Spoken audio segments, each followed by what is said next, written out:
আহোমক অপমান কৰাৰ ধৃষ্টতা বদৰুদ্দিন আজমলৰ।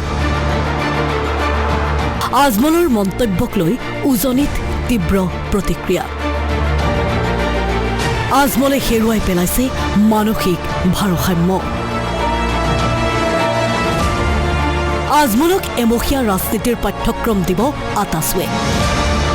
নিজৰ কেতবোৰ মন্তব্যৰে প্ৰায় সমাজত বিষবাষ্প বিয়পাই আহিছে AIUDFৰ সুপ্ৰিম মৌলানা বদৰুদ্দিন আজমলে।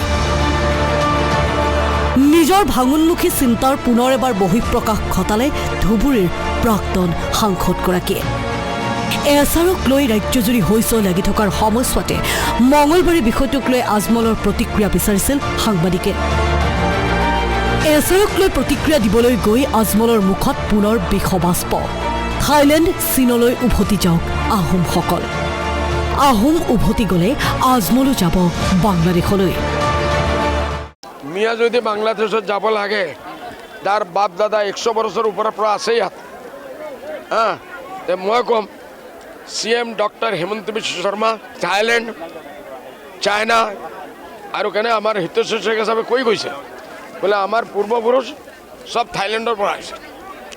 তেখেত থাইলেণ্ডত যাওক, আমি আমাৰ মানুহবিলাক বাংলাদেশ পাই।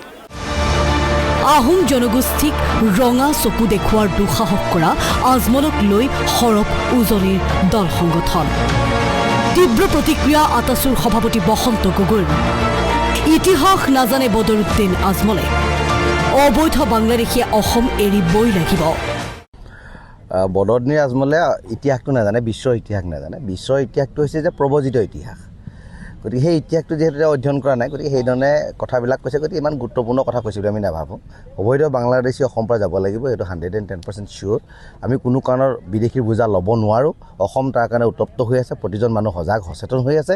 গতিকে বিদেশী বিতৰণ হ'ব লাগিব আৰু চৰকাৰক আমি দাবী উত্থাপন কৰিছোঁ, এইটো অতিশীঘ্ৰে কাৰ্যকৰীকৰণ কৰিব লাগে।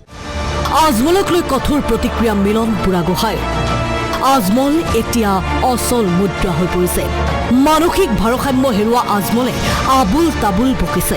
আজমলক ৰাজনীতি কেনেকৈ কৰে তাৰ পাঠ্যক্ৰম দিবলৈ সাজু আতাছু।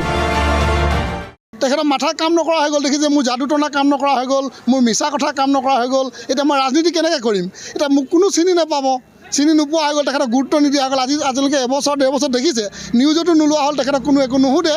এতিয়া ওলাবৰ কাৰণে কিবা এটা প্ৰক্ৰিয়া লাগিব। তেখেতে এইকাৰণে এইবাৰ আমাক বা অসমীয়া লোকসকলক টাৰ্গেট কৰিছে আৰু মুখ্যমন্ত্ৰীক টাৰ্গেট কৰি লৈছে। আৰু মুখ্যমন্ত্ৰীক টাৰ্গেট কৰিলেতো মুখ্যমন্ত্ৰীয়ে গুৰুত্বই নিদিয়ে। সেইকাৰণে এবাৰ জনগোষ্ঠীকেইটাক টাৰ্গেট কৰিছে যে কিবা এটা গালি দি দিম আৰু মোক নিউজে দেখুৱাব, মই আকৌ পুনৰ বদৰুদ্দিন আজমলক ৰাইজে চিনি পাব। আমি আপোনাক ৰাইজৰ মাজত কিদৰে প্ৰচাৰ লভিব লাগে আপোনাক আমি শিকাম, আৰু আপুনি ৰাজনীতি কিদৰে কৰিব লাগে আমি আপোনাক শিকাম। তাৰপিছত আপুনি প্ৰকৃতপক্ষত যদি ৰাজনীতি কৰিব বিচাৰে, তেতিয়া ৰাইজৰ মাজলৈ কিদৰে যাব লাগে আমি এটা আপোনাক ট্ৰেইনিং দিম। এনেদৰে আজমলৰ বক্তব্যই উজনিত সৃষ্টি কৰিছে তীব্ৰ প্ৰতিক্ৰিয়াৰ। ব্যুৰো ৰিপৰ্ট, আসাম টক্স।